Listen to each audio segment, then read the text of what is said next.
ስለ ብርሃን ስኩል ፔይ ሰምተው ይሆን? ብርሃን ስኩል ፔይ በብርሃን ባንክ የቀረበ ለተማሪዎች ለወላጆችና ለትምህርት ቤቶች ጊዜ ቆጣቢ የሆነ የኤሌክትሮኒክ ክፍያ ስርዓት ነው። ወላጆች በብርሃን ስኩል ፔይ የልጆቻቸውን የትምህርት ቤት መለያ ኮድ በመያዝ ክፍያ መክፈል፣ የክፍያ ማረጋገጫ ማግኘት፣ የክፍያ ሪፖርቶችንና ተያያዥ መረጃዎችን ባሉበት ቦታ ሆኖ በሞባይል ስልካቸው ማግኘት ይችላሉ። ብርሃን ስኩል ፔይ ለትምህርት ቤቶች ክፍያን ከማቀላጠፉም በላይ ሙሉ የተማሪዎችን መረጃ ስለሚይዝ ጥቅሙ የጎላ ነው። ክፍያ ሲከፈል በቀጥታ መከታተል፣ ማዕከላዊ የሆነ የክፍያ መቆጣጠሪያ እንዲሁም የተለያዩ የክፍያ ሪፖርቶችን ማግኘት ከብዙ የብርሃን ስኩል ፔይ ጥቅሞች ጥቂቶቹ ናቸው። የብርሃን ባንክን ስኩል ፔይ በመጠቀም ጊዜውን ይቆጥቡ፣ ክፍያውን ያቀላጥፉ፣ የተሟላ መረጃን ያገኙ።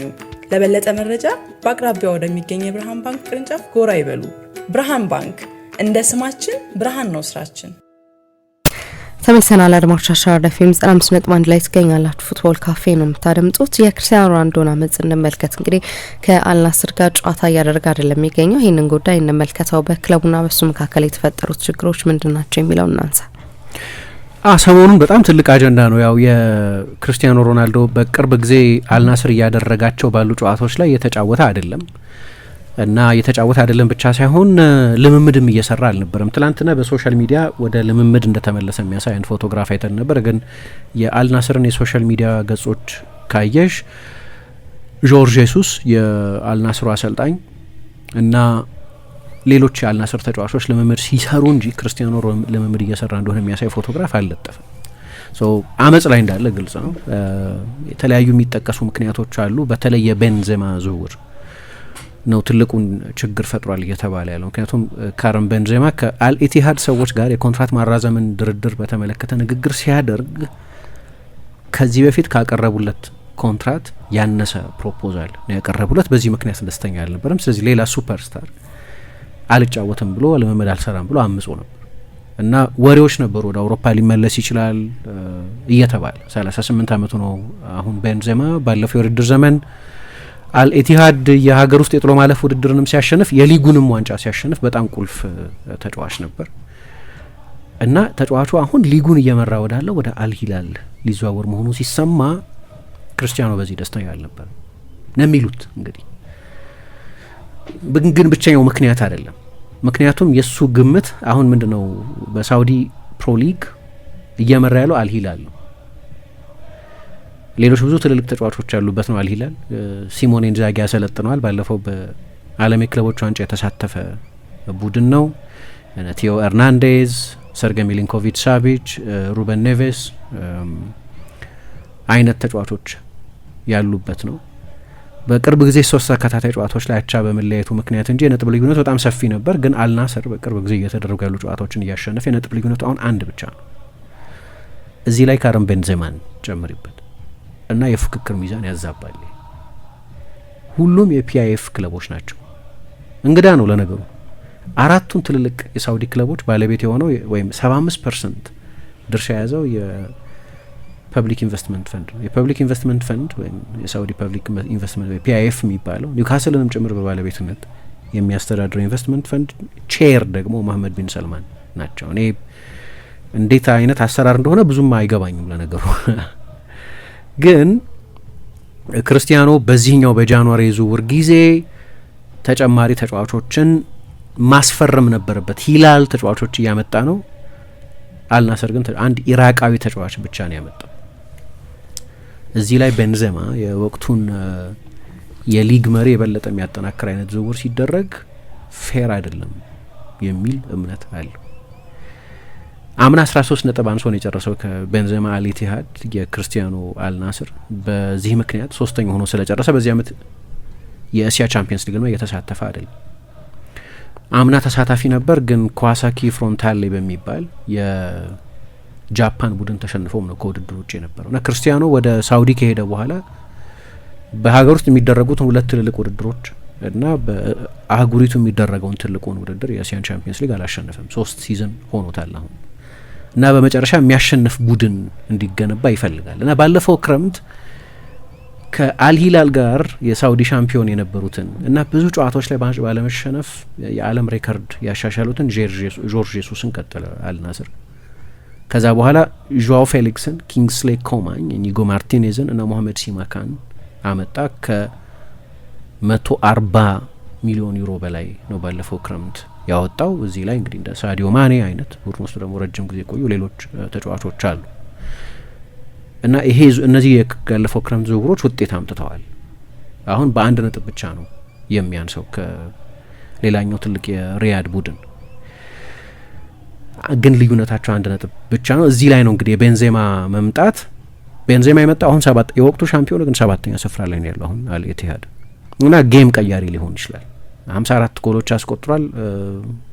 በጨዋታ ሬሾ ከክርስቲያኖ እኩል ነው ያስቆጠረ ያለው 0.74 ነው ሁለቱም የሚያስቆጥሩት። ሚሊንኮቪች ሳቪች አላቸው ግን ዳርዊን ኑኔዝም አለ እዛ። ስለዚህ ትልቅ ጌም ቀያሪ ሊሆን የሚችል ዝውውር ነው። ይሄንን ደግሞ አንፌር ነው ብሎ ያምናል ነው ራሱ ፐብሊክ ኢንቨስትመንት ፈንድ ያሉት 4 ክለቦች ተመሳሳይ ኢንቨስትመንት አይደለም እየተፈጸመ ያለው። ያለፈው ክረምት ላይ የነበረው ኢንቨስትመንት ከፍተኛ ቢሆንም ግን በዚህ በጃንዋሪ ዝውውር ላይ ተመሳሳይ ኦነርሺፕ ቢኖረውም ገንዘቡ የሚመጣው ከተመሳሳይ ኮፈር ከተመሳሳይ ካዝና ቢሆንም ግን ተመሳሳይ የሆነ ፌር የሆነ የበጀት ድልደላ የለም ነው እና ከዛ ዝውውር በኋላ ነው ከቤንዜማ ወደ አልሂላል መዘወር በኋላ ነው ክርስቲያኖ ልምምድ አልሰራም ጨዋታ አልጫወትም ያለው። ጉዳዩ የቤንዜማ ጉዳይ አይደለም፣ ከቤንዜማ ጋር ያለ ቢፍ አይደለም። ከዛ ደግሞ ባለፉት 5 ዓመታት አልሂላል 600 ሚሊዮን ዩሮ አውጥቷል ለዝውውር፣ አልናስር 515 ሚሊዮን ዩሮ አውጥቷል። አሁን አንዳንዶች የሚከራከሩት ልክ ነው በዝውውር በ185 ሚሊዮን ያነሰ ነው ያወጣው አልናስር ከአልሂላል አንጻር በጣም ትልቅ ልዩነት ነው ይሄ። 5-6 ኳሊቲ ተጫዋቾች ሊያመጣ የሚችል ገንዘብ ነው። ክርክሩ ኦኬ፣ ግን የአልናስርን በጀት በሙሉ የሚወስደው ክርስቲያኖ ነው አብዛኛው ከ200 ሚሊዮን ዩሮ በላይ በአመት ስለሆነ የሚከፈለው በቀን 500,000 ዩሮ ነው ደሞዙ። በቀን በሳምንት አይደለም፣ በቀን 500,000 ዩሮ ነው የክርስቲያኖ ደሞዝ። ልክ እንደ አልሂላል ደግሞ እንዳናወጣ አልሂላል ውስጥ ያሉ ተጫዋቾች በሙሉ ተደምሮ የክርስቲያኖን ደሞዝ አያክልም ደሞዛቸው። ብዙ ያመጧቸው ከደህና ስም ያላቸው ደህና ደረጃ ላይ የሚጫወቱ ተጫዋቾች ቢኖሩም ግን በአውሮፓ ማይታሰብ ቢመስልም ከ5 ሚሊዮን ዩሮ ከ6 ሚሊዮን ዩሮ በላይ የማያገኙ ተጫዋቾች ናቸው። ሜቢ 15 ሚሊዮን ዩሮ ያገኛሉ። ስለዚህ 4-5 እጥፍ ነው።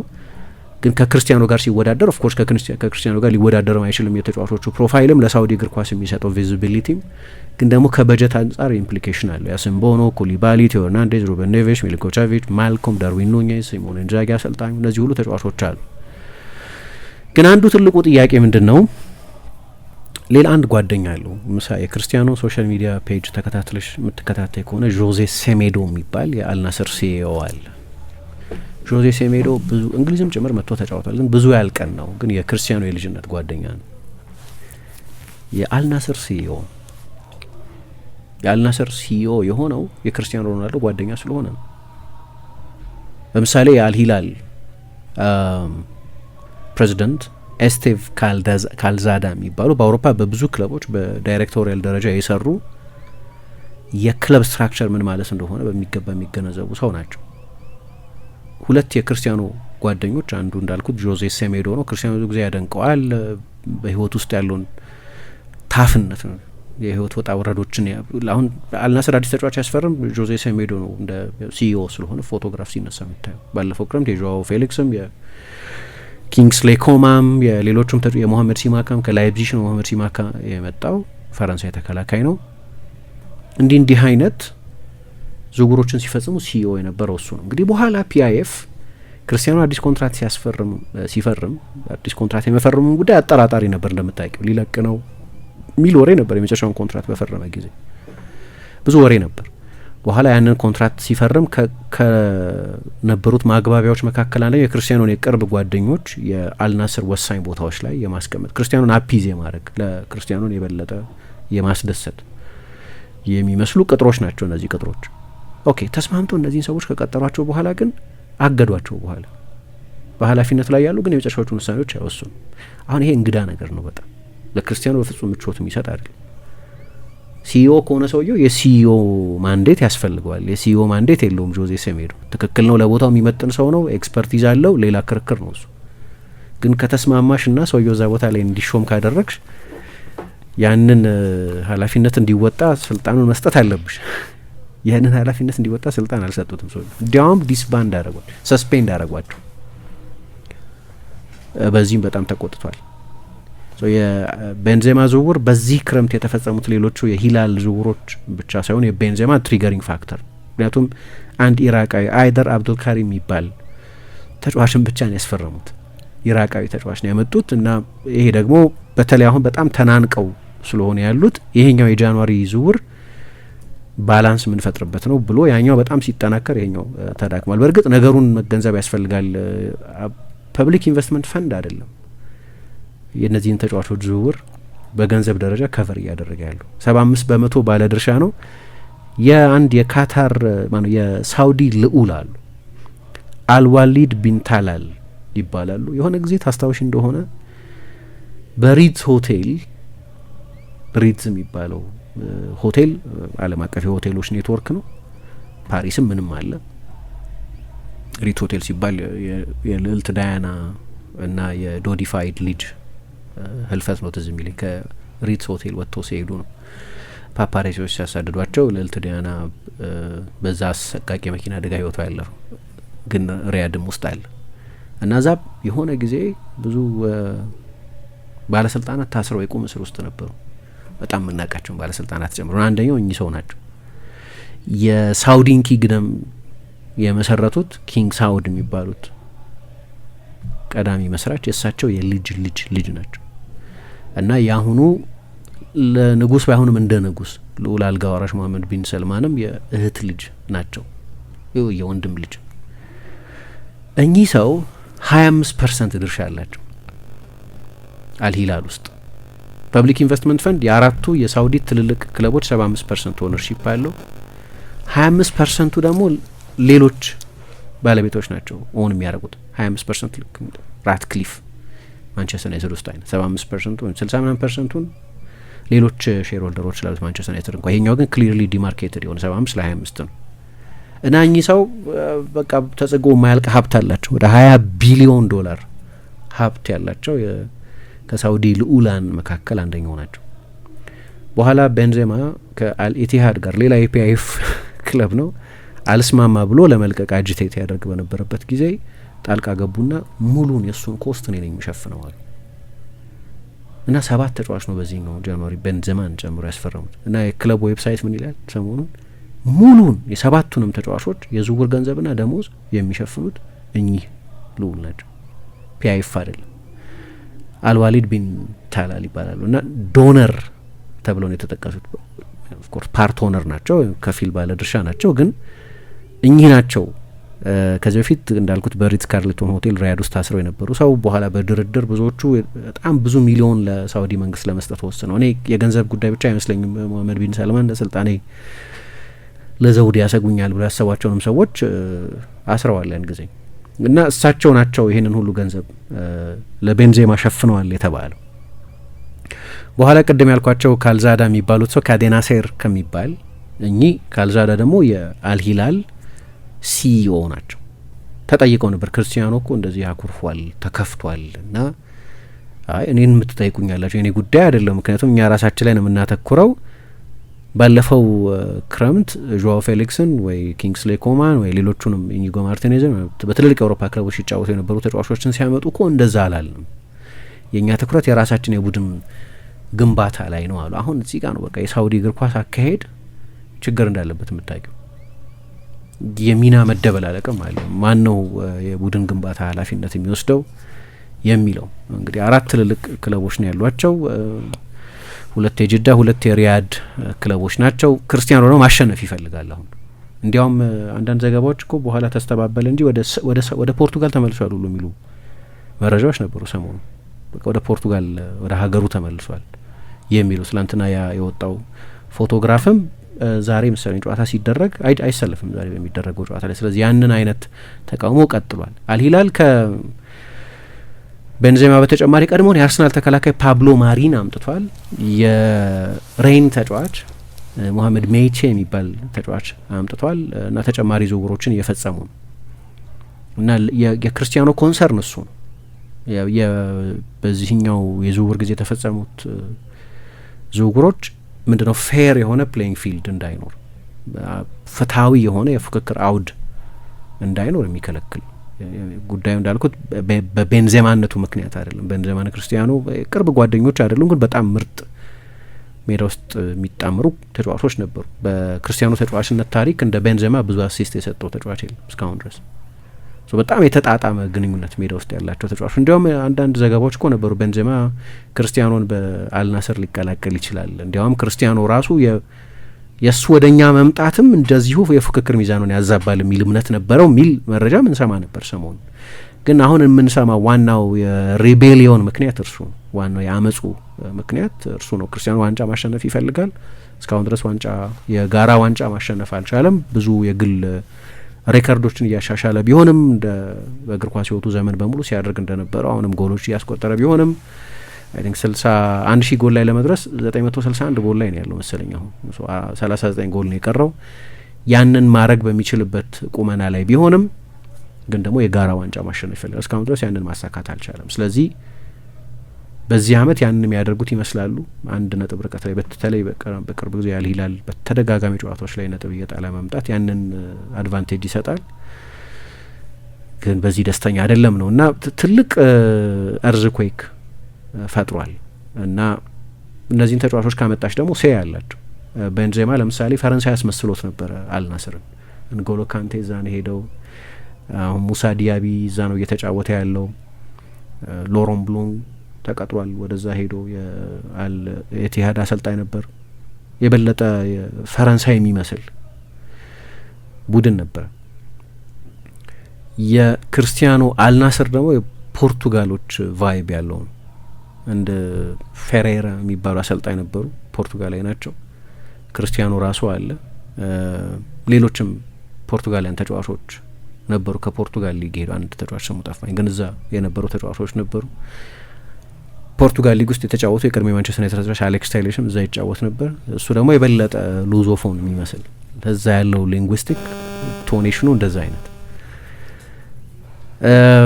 አልሂላል ደግሞ ሌላ ሞዴል የሚከተል አይነት ነው እና ምንድነው ልዩነቱ? እንግዲህ እያንዳንዱ ክለብ የጋራ ባለቤት ይኖረው እንጂ የየራሳቸው ደግሞ ኦቶኖሚ ያላቸው የየራሳቸው የውሳኔ ነጻነት ያላቸው ሰዎች አሉ።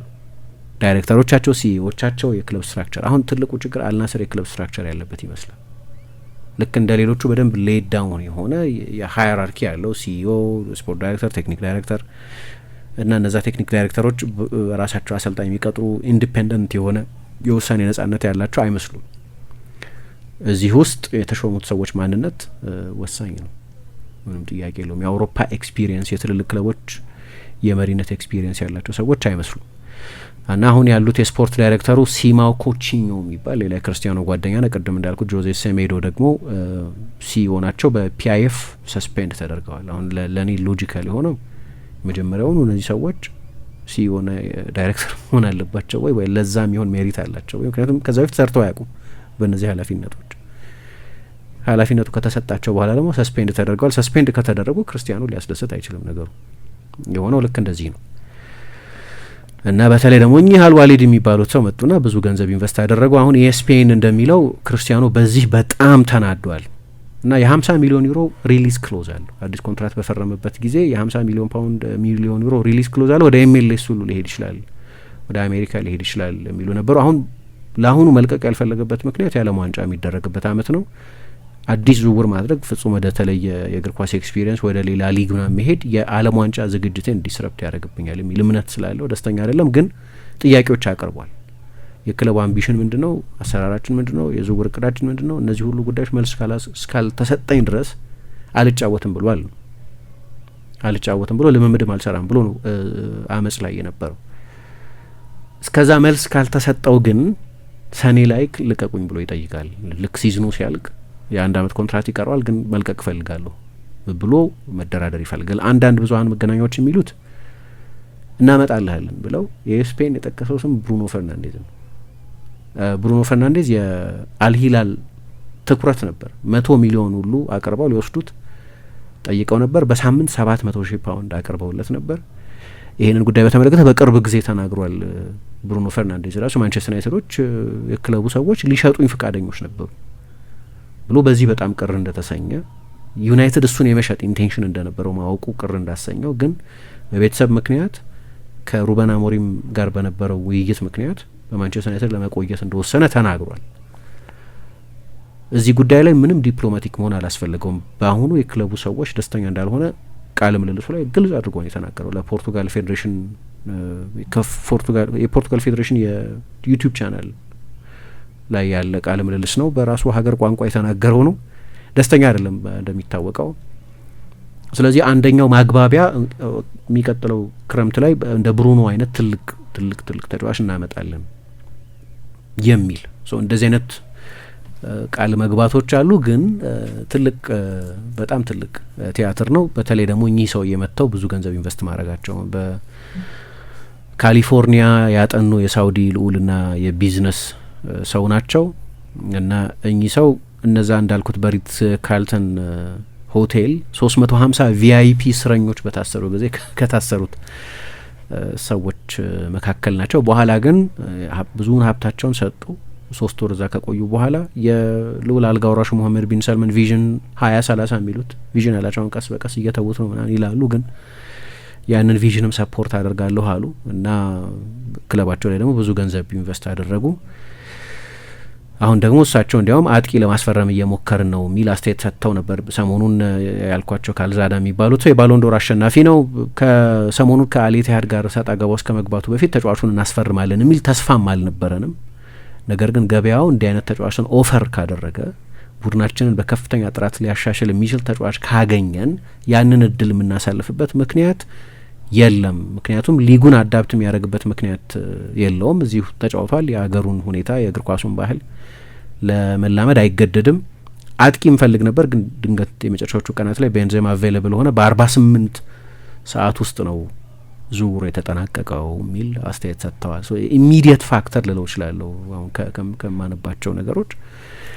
ግን ሌሎች የተቆጨባቸው ክርስቲያኖ ቅር የተሰኘባቸው ነገሮች አሉ። የሁለት ጓደኞቹ ከስራ መታገድ፣ የጃንዋሪ ዝውውር ጊዜ ላይ አንድ ስሙ ጎልቶ የማይታወቅ ኢራቃዊ ተጫዋችን ብቻ ማምጣታቸውን፣ አልሂላል በተቃራኒው ቤንዜማን ጨምሮ ሌሎች ተጫዋቾችን ማስፈረሙ፣ በዝውውር ጉዳዮች ላይ ፒአይኤፍ ለሁሉም ክለቦች ፌር አይደለም የሚል እምነት ስላለው በእነዚህ ምክንያቶች ነው ሰሞኑን እንግዲህ እየተጫወተ ያልሆነው። እንዲያውም የቤንዜማን መፈረም ተከትሎ ዳርዊን ኑኔዝ ኮ ሊለቅ ይችላል ሲባል ነበር። ወደ ቱርክ ወደ ፌነርባቼ ሊሄድ ይችላል ሲባል ነበር። ፌነርባቼ ራሱ 500 ሚሊዮን ዩሮ ወዳ ያለበት ክለብ ነው፣ ግን ያው ይገዛል ተጫዋች እንደ ጉድ። እንዴት አንዳንዶቹ ዝውውሮች ፖለቲካ ቀመስ እንደሆኑ የምታውቂው። ካንቴ ወደ ፌነርባቼ ዝውውሩ ተሰናክሏል ተባለና በኋላ ሬጂፕ ታይብ ኤርዶሃን ጣልቃ ገብተው ፋሲሊቴት አድርገው ዝውውሩ እንዲጠናቀቅ አግዘዋል ይላሉ። እዚሁ የጃንዋሪ ዝውውር ጊዜ ላይ ማቴዎ ገንዶዚን 30 ሚሊዮን ዩሮ አውጥተው ከላትሲዮ ገዝተዋል። የቀድሞ የአርሰናል ተጫዋች ነው። የመጀመሪያው ጨዋታ ላይ የኢስታንቡል ደርቢ ላይ ጎል አስቆጠረ። እዛ ሰዓት የሆነ ጨዋታ ላይ ጋላታሳራይ ላይ እና እነዚህ አይነት ተጫዋቾች እና ዳርዊን ኑኔዝም ወደዛው ሊሄድ ይችላል የሚል ወሬ ነበር በቤንዜማ መምጣት ምክንያት። አሁን ይቆያል ነው እየተባለ ያለው። ነገር ግን ይሄ ትልቅ ችግር ፈጥሮ እንግዲህ ክርስቲያኖ በዚህ ቅር ተሰኝቷል። ጆርጅ ጄሱስ መጥተዋል። በ2024 ሻምፒዮን የሆኑት እሳቸው ናቸው። እስከ ቅርብ ጊዜ ድረስ የአልናስር ውጤትም ጥሩ አልነበረም። ለነገሩ የቡድኑ ውጤት ጥሩ አልነበረም። 8-10 ነጥብ ምናምን ርቀት ላይ የነበሩ ይመስለኛል ከነዚህ 3 ተከታታይ አቻዎች በፊት። ስለዚህ ዛሬ የሚደረገው ጨዋታ ላይ የተሰለፈም ነው እየተባለ ያለው እና ትልቅ ቲያትር ነው።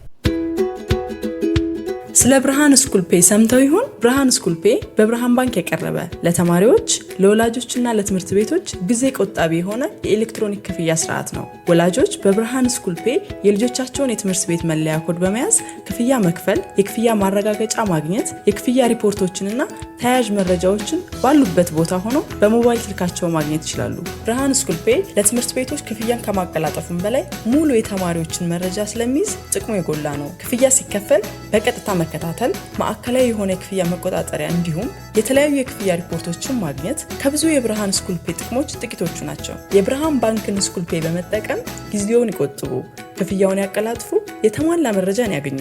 ለበለጠ መረጃ በአቅራቢያ ወደሚገኝ የብርሃን ባንክ ቅርንጫፍ ጎራ ይበሉ። ብርሃን ባንክ፣ እንደ ስማችን ብርሃን ነው ስራችን።